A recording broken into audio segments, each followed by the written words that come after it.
څو ورځې مخکې ګوګل د اے آی په برخه کې نړۍ ګوته په غاړه کړه.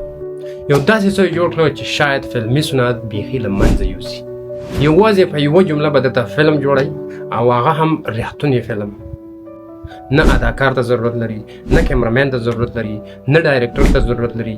یعنی هغه څه چې پخوا به په میلیونونو ډالر کېده اوس په یوه جمله او په یو کلیک باندې جوړېږي. دا ګوګل VO3 دی او دې VO3 د اے آی په برخه کې تاریخ د سره پیل کړ. نو که اے آی دې دا نن ونه پېژندله سبا له به پښیمانه وي. نو راځئ دا چې څنګه کار کوي او څنګه ویډیوګانې جوړوي نو د سکرین د لارې بیا تاسو ته وښیم. دا سافټویر د ګوګل یعنی د جیمینای د پرو یوه برخه ده. که تاسې چېرته د ګوګل په جیمینای کې ممبرشپ لرئ نو تاسې کولی شئ همدې VO3 ته هم لاسرسی ولرئ او خپلې ویډیوګانې پرې جوړې کړئ. یعنی دا چې اوس د ګوګل دغه سافټویر څه کولی شي نو بیخي عقل ورته کار پرېږدي. یعنی هغه څه چې ما ولیدل نو ما نه مکمل لاره خطا کړه. ما کله هم تصور نه و کړی چې ټکنالوژي او بیا اے آی به دغومره ترقي کوي او دا هم زموږ په دور کې دا خو لا پیل دی. دا خو به مخکې ګورو چې نور به څه کېږي. نو تاسې هم د ویډیو په آخر کې راته ووایئ چې تاسې هم دغومره حیرانه کړئ. دا چې زما په دغه ورځو کې افغانستان ډېر زیات یادېږي نو ذهن ته مې یو څه راغله، هغه دا چې مطلب د کابل نه روان یم د کونړ په لور د مایپر سړک او څه او څه او څه. نو همدغه پوښتنه مې ترې وکړله. ما داسې یو سین راته جوړ کړه چې دوه موټران د کابل د مایپر په لار رواني او یو موټر په بل باندې اوورټیک وکړي او دا بل چپه شي. دا پوښتنه مې په دې خاطر وکړه چې دا څومره حقیقت لري چې دا دومره څه کولی شي او هغه حقیقت ښودلی شي یا نه. نو راځئ په ویډیو کې وګورو چې څومره حقیقت لري.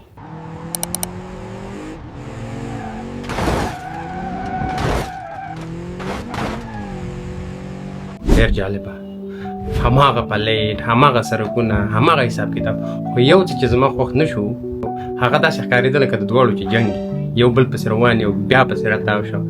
خو دغه یو شي راله خوند رانه کړه. بیا مې ترې پوښتنه وکړه چې داسې وکړه دا د جنګ کیسه ترې ایسته کړه. بس دی موږ د جنګه ستړي یو، دا د جنګ کیسه ترې ایسته کړه. همدغه شان د ساده مطلب یو بل سره ریس کوي او بیا آخر کې یو موټر چپه هم شي. نو هم به یو پیغام هم شي زموږ د هغه وروڼو لپاره چې مطلب د کابل او جلال آباد یا د نورو دغه سړکونو چې خطر ډېر لري د یو بل سره ریز وایي او آخر نتیجه یې څه کېږي. نو راځئ چې وګورو په ویډیو کې.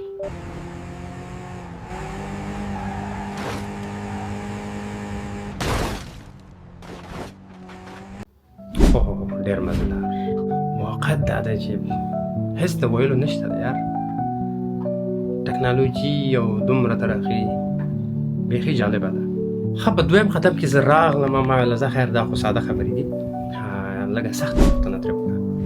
پوښتنه مې ترې په دې شکل وکړه چې د بامیانو کوم بودا چې دی هماغه سن راواخله او هغه خلک چې د چین نه یا د انډیا نه یا هغه مونګس ورته وایي نه پوهېږم بوداګان ورته وایي بودایان ورته وایي هملته راځي او د هماغه بت عبادت کوي او مطلب هغه د لوکل کوم خلک چې دي د هغه کلي خلک چې دي هغه یې ورسره کومک هم کوي. نو مال چې وګورم چې څومره حقیقت لري نو راځئ چې وګورو په ویډیو کې.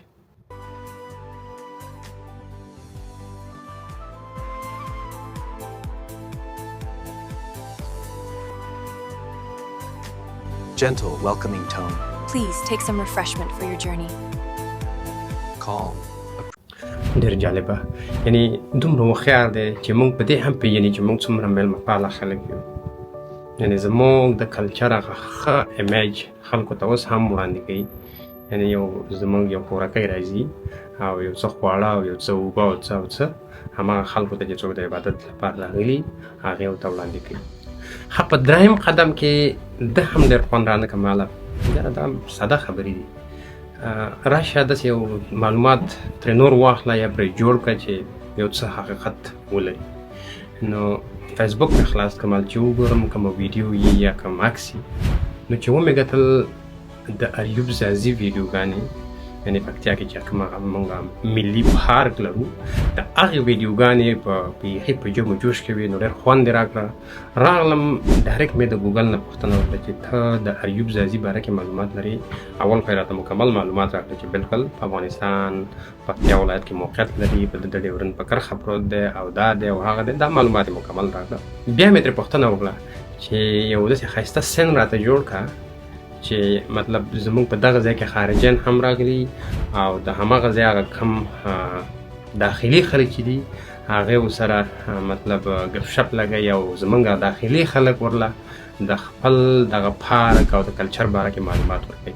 نو راځئ په ویډیو کې وګورئ. If you look just over there, you'll see the oldest part of the gardens. Oh, how lovely. دا هم ډېر په ښکلي شکل جوړ کړ. دغه یو شي چې خوند رانه کړ دغه سن چې کوم یو راوستی او ډېر داسې تنګ ځای معلومېده. نو ما ویل داسې کار وکړه لږ یې غټ کړه، دا ساحه پراخه کړه چې مطلب واقعیت هماغه شان ته وښیي چې دا د ایوب ځاځي هماغه پارک دی. نو راځئ چې وګورو چې هلته چې بیا یې راته څه وکړو. This park has seen many seasons of our history. It's beautiful. What stories do these old trees hold? ډېر جالبه و. یعنی دا ځل یې په داسې یو لیول باندې دغه کاکا رسم کړی دی، جامې ورته اغوستې دي، بقول یې ورته په سر کړی دی او یو خارجي ته د خپل کلچر او د دغه پارک د تاریخ په اړه غږېږي. یعنی دومره ښکلی سن چې دغه غرونه وګورې، دغه حساب کتاب وګورې، د خلک وګورې، بیخي یعنې عقل یې نه مني.